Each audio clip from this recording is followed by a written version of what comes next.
Aprobado na ng Committee on Rules ng BTA ang Bangsamoro Dawa Activities Act of 2026 matapos ang serye ng konsultasyon sa iba't ibang bahagi ng rehiyon.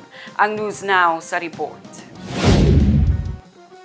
Inaprubahan na sa committee level ng Bangsamoro Parliament's Committee on Rules ang panukalang Bangsamoro Dawa Activities Act of 2026 matapos ang serye ng konsultasyon sa iba't ibang bahagi ng rehiyon.